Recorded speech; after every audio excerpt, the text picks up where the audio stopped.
Cuidando la salud.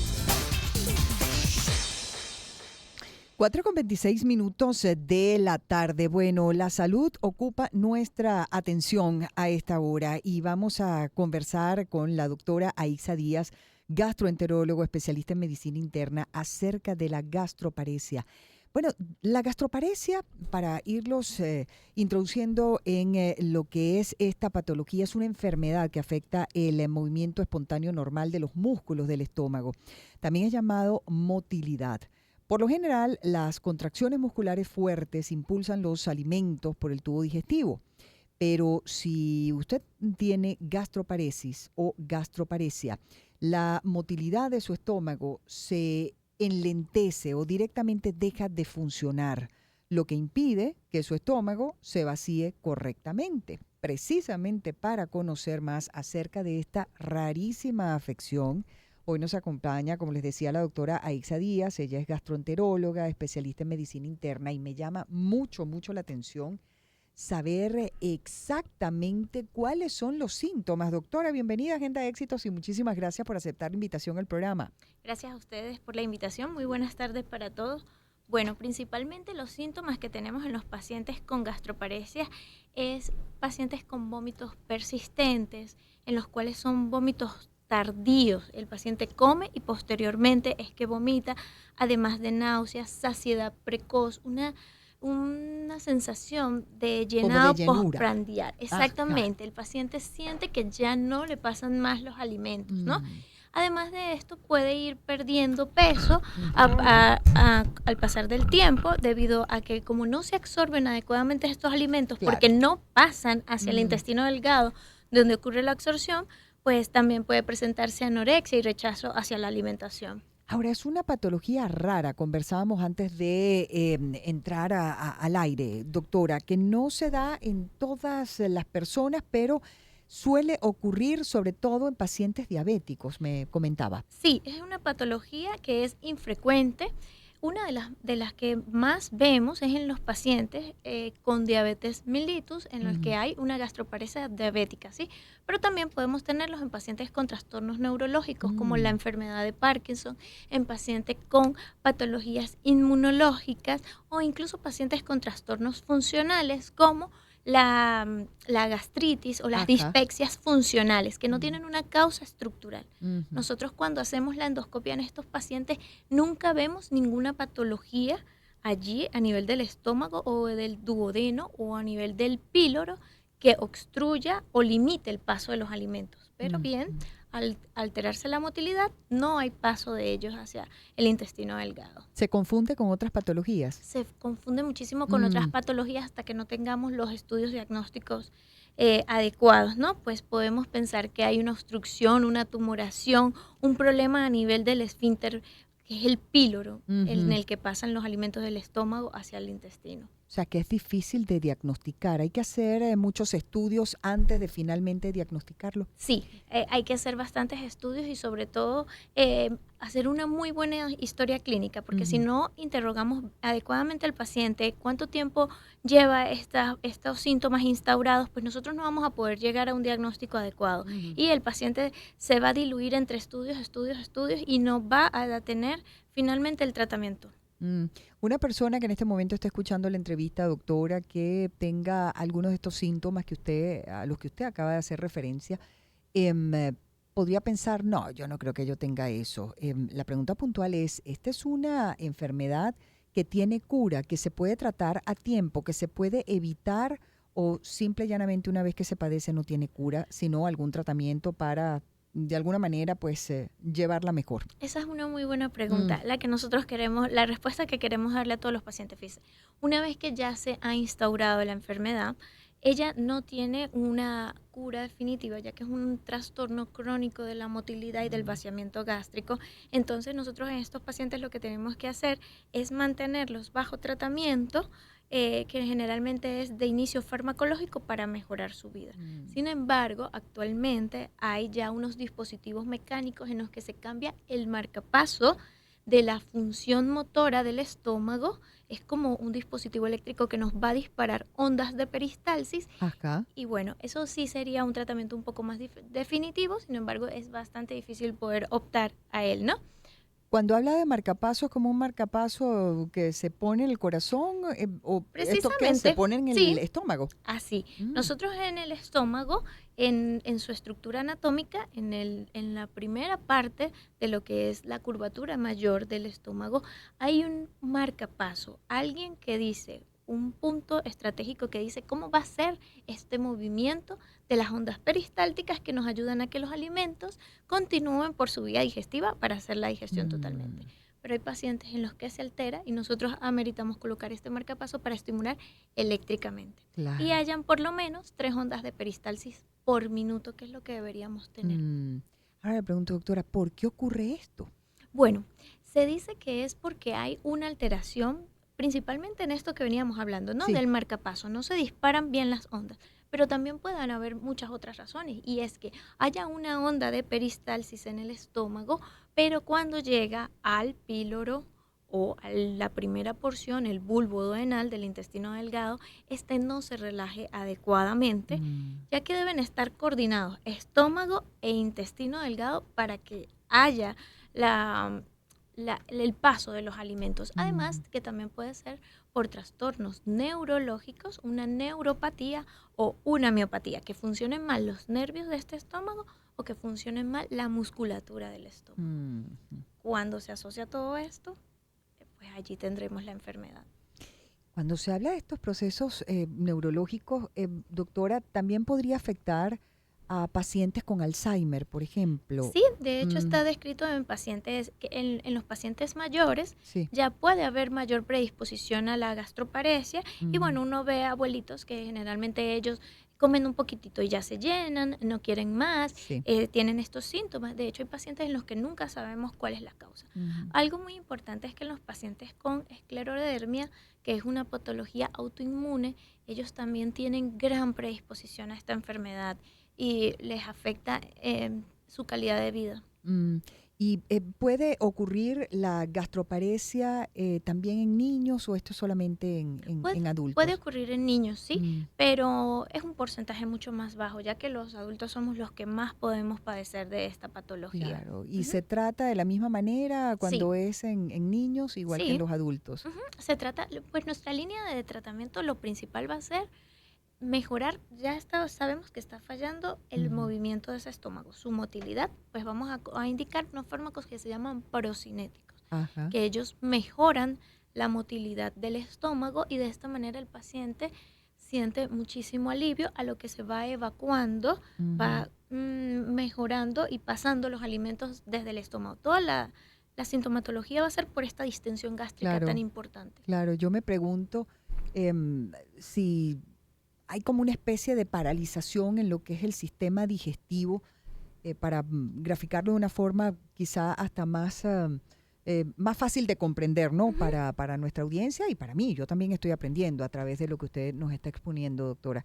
Em, la gente no puede comer suficiente, por eso es que puede haber anorexia, si se quiere. Ujú. O sea que esto se puede complicar realmente Se si no se trata a tiempo. Exactamente, ¿cómo se trata? Más allá del marcapaso que me habla, ¿de qué otra forma se puede tratar? Porque lo conveniente es que todo el sistema digestivo actúe como debe ser, con normalidad. Pero si no es así y además es una enfermedad crónica, o sea, el resto de la vida se va a estar sufriendo de esto, ¿no? Exacto. Por eso es muy importante que nosotros tomemos medidas higiénico-dietéticas, Acá. farmacológicas, mejorar el estado de ánimo del paciente, todo, ¿no?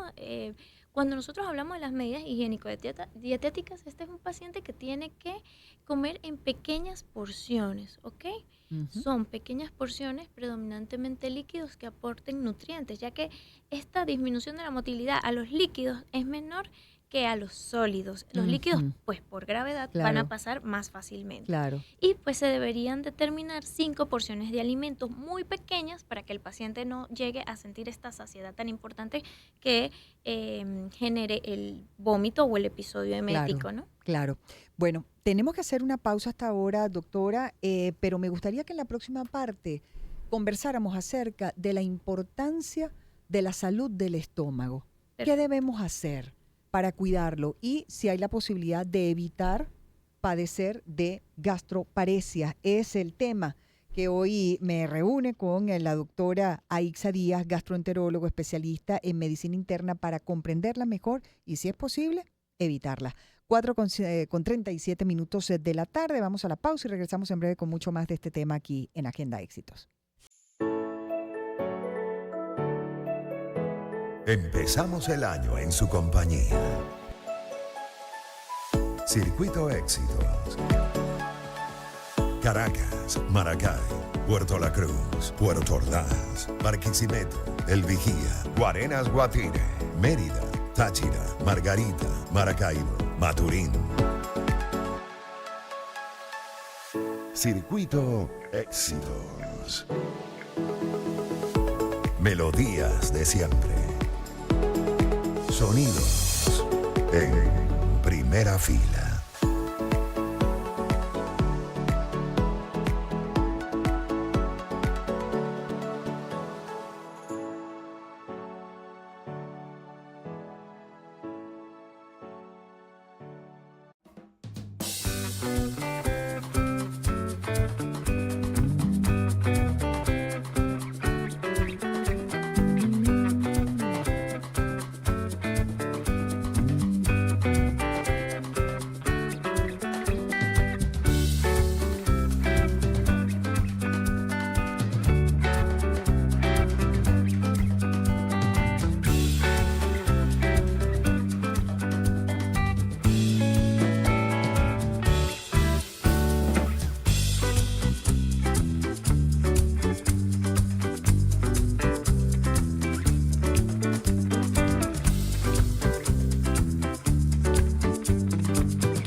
Empezamos el año en su compañía. Circuito Éxitos. Caracas, Maracay, Puerto La Cruz, Puerto Ordaz, Barquisimeto, El Vigía, Guarenas Guatire, Mérida, Táchira, Margarita, Maracaibo, Maturín. Circuito Éxitos. Melodías de siempre. Sonidos en primera fila.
Esto es publicidad. Bueno, para envíos internacionales puerta a puerta desde los Estados Unidos a Venezuela, yo te recomiendo a JJ Import Corp. Si, por ejemplo, se trata de una carga grande, pesada, JJ Import Corp te ofrecen la solución perfecta y son sus envíos marítimos. Ellos te simplifican totalmente el proceso, brindándote asistencia en la nacionalización de la mercancía. Te ofrecen además tarifas especiales si eres un comerciante, un empresario, un emprendedor. Bueno, perfecto este servicio. Además tienen salidas una vez a la semana, los días jueves. Ahora, si se trata de algo puntual, que lo quieres tener además en tiempo récord, ya en la ciudad de Venezuela, donde tú vivas, pues yo te recomiendo los envíos aéreos que salen una vez a la semana también, los días viernes para ser exacta. Además, vas a experimentar la rapidez y seguridad de esos envíos directamente desde Estados Unidos hasta Venezuela, con salidas semanales, como te decía, todos los viernes, y tus paquetes van a llegar de forma rápida y segura. Contáctalos a través de su cuenta en Instagram, @JJImportCorp. Tienes también un correo electrónico para escribirles, info@jjimportcorp.com. Recuerda que durante todo el año, JJ Import Corp es tu aliado logístico. Laboratorios Elmore tiene 65 años brindando a la población venezolana productos de reconocida y comprobada trayectoria a través de distintas marcas: Tachifirin, Tachiforte, Liolactil, Brugesic de 200 miligramos, Lafarcaína, Flatoril, Tamtun, Micofentin y muchísimos más. Es que son 65 años acompañando a la población venezolana. Ya lo sabes, como te digo siempre, si el malestar no cede con el tratamiento, suspéndelo de inmediato y consulta al médico. Laboratorios Elmore. Agenda Vital. Cuidando la salud. 4:48 de la tarde, hoy conversando sobre la gastroparesia con la doctora Aiza Díaz, gastroenterólogo, especialista en medicina interna. La gastroparesia es un trastorno que afecta a los músculos del estómago y no permite que éste se vacíe adecuadamente. Además, puede afectar la digestión. La causa puede ser el daño en uno de los nervios que controlan los músculos del estómago. Afecta muy particularmente a los diabéticos, también a las personas que tengan algún tipo de afección neurológica. Y lo cierto del caso es que es una enfermedad que yo consideraría rara. No es algo que se dé muy a menudo. Es difícil diagnosticarla. Hay que hacerle una gran cantidad de estudios a la persona que padece de varios de los síntomas, entre ellos pues sufrir de vómitos y sentir como una especie de llenura, a pesar de haber comido muy poco. Incluso se puede complicar con una anorexia.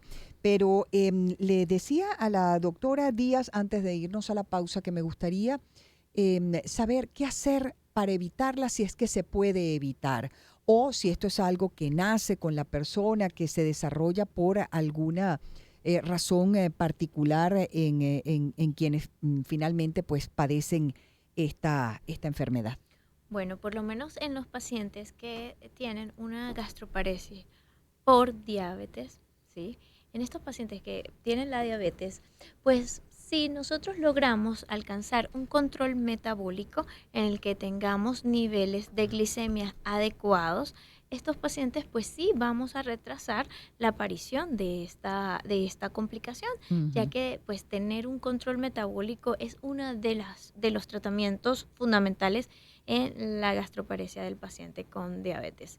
Pero es importante que hay otras patologías neurológicas en las que nosotros no vamos a poder por lo menos retrasar su aparición, ya que cuando hay pacientes con enfermedad de Parkinson ya en estadios avanzados, pues se va a presentar la enfermedad. Además de esto, en los pacientes con trastornos inmunológicos o con dispepsias funcionales, pues también nos cuesta bastante. Lo importante sería hacer las recomendaciones al paciente con respecto a su alimentación y pues de ameritar ya los fármacos, hacer los estudios correctos para el diagnóstico de esta patología. A ver, doctora, importantísima la alimentación, importantísima la salud estomacal. Para asegurar una salud en nuestro estómago, ¿qué debemos hacer? ¿Qué debemos tener en consideración? Porque muchas veces, por ejemplo, digo yo, y usted me dirá si estoy en lo cierto o no, gente que se toma una pastilla por cualquier cosa. Me voy a tomar una pastilla por si acaso me da dolor de cabeza, me voy a tomar una pastilla por si acaso me da gripe, se automedican y no saben que esto en el estómago también va causando problemas. Eso por citar solamente una de las posibles causas para que no tengamos un buen funcionamiento estomacal o que vengan otras patologías que, nos hagan más difícil la vida en ese sentido, porque sentir un dolor de estómago es, pienso yo, que de las peores cosas que podemos sufrir. Es terrible, sí. Bueno, yo creo que lo que primero nosotros deberíamos hacer es la parte más fácil, que es la alimentación, aunque parece que fuese la más difícil por cómo uno encuentra a los pacientes en la consulta, ¿no? Pero llevar una alimentación saludable no es tan difícil, ya que con una adecuada ingesta de frutas, de proteínas, alimentos que tengan buena calidad nutricional, evitar carbohidratos innecesarios, ¿no? Hay carbohidratos que por supuesto contienen fibras como todos las hortalizas, ¿sí? Pero hay otros carbohidratos que no nos aportan mucho. Entonces yo creo que la parte nutricional es fundamental. La fibra para el estómago es importantísimo. Además de otras recomendaciones, por supuesto, como que el paciente no debería fumar, un paciente que debería limitar la ingesta de alcohol. No es que no lo puedan tomar nunca, pero es la frecuencia y las cantidades. El exceso. Los excesos, pues allí cambian todo. Además de lo que tú comentabas, que es algo muy importante, los AINES, que son los analgésicos. Correcto. Hay una historia de abuso de los analgésicos en nuestra población muy importante, que nosotros tenemos que hacer conciencia de los gastrolesivos o lo dañinos que son ellos para la mucosa gástrica, ¿no?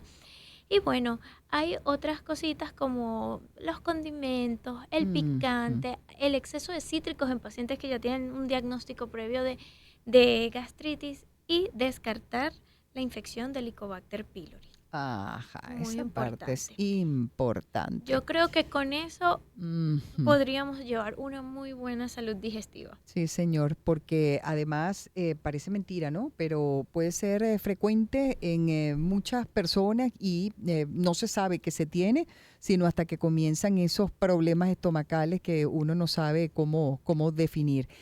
Por ejemplo, ¿cuáles serían los síntomas si se tiene esta bacteria?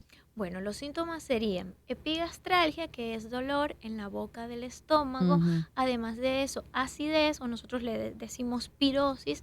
También hay una sensación de plenitud postprandial. Es el paciente que come una cantidad adecuada de alimentos, pero siente que comió demasiado, ¿sí? Esos son los síntomas dispépticos característicos. Puede también asociarse la regurgitación ácida, ¿sí? Ujú. Que es como un síntoma de reflujo. Si nosotros tenemos estos síntomas, pues estamos en presencia de una gastropatía. Ahora hay que ver cuál es la causa. Y como el 80% de la población padece de infección por Helicobacter pylori, es nuestro deber como médicos sospecharla, solicitar los estudios adecuados para diagnosticarla y erradicarla, porque se considera un carcinógeno tipo 1 Sí. según la Organización Mundial de la Salud. Aprovecho para preguntarle acerca del cáncer de estómago, Ujú. doctora, complicado. A ver, hay estadísticas de en nuestro país cuántas personas al año fallecen por este tipo de cáncer. Es el quinto cáncer, está en el quinto puesto de mortalidad en nuestro país, o sea Imagínense. que es muy, muy frecuente, pero hay cáncer, la mayoría de los cánceres normalmente pueden ser evitables si nosotros hacemos Ujú. las pruebas de cribaje, ¿no? Pero el cáncer gástrico es algo muy importante porque nosotros con una endoscopia y una biopsia podemos sospechar su presencia y encontrarlo por lo menos en un estadio precoz, como el Correcto. cáncer gástrico precoz, ¿no? Ujú. Entonces, bueno, eso es un paciente que al ser tratado en el momento adecuado, pues tendrá una sobrevida grandísima Ujú. y podrá recuperarse totalmente y vivir libre de cáncer. O sea que si se descubre a tiempo, es curable. Es curable, es un cáncer curable, ¿sí? Porque se pueden hacer resecciones. Ujú. Excelente, doctora, me encantó conversar con usted. Además, si la ven, parece de verdad que tuviera 15 años. ¿Ah? No le voy a preguntar su edad, pero es impresionante, además, pues la información maravillosa y siempre oportuna que nos ha compartido. Muchísimas gracias a la doctora Aixa Díaz, gastroenterólogo especialista en medicina interna. ¿Tiene redes sociales? Sí, en Instagram, @gastrodías. Ujú. Muchas gracias por la invitación, encantada de estar acá. Me gustó mucho conversar también con usted, lo disfruté bastante. Bueno, le agradezco mucho que haya aceptado la invitación al programa. Nos vamos a la pausa. Bueno, las noticias que mañana usted verá en los titulares de los principales diarios del mundo. Noticias al día. La agencia de noticias Reuters, Donald Trump enfrenta acusación revisada en Estados Unidos por caso de subversión electoral. El presidente de México pausa su relación con las embajadas de Estados Unidos y Canadá por la reforma judicial. France 24, las amenazas se ciernen sobre el pueblo indígena guaraní Kaiowá en Brasil. El Mundo, Pedro Sánchez ofrece en África 250.000 empleos, repito, 250.000 empleos de inmigración legal para frenar la irregular.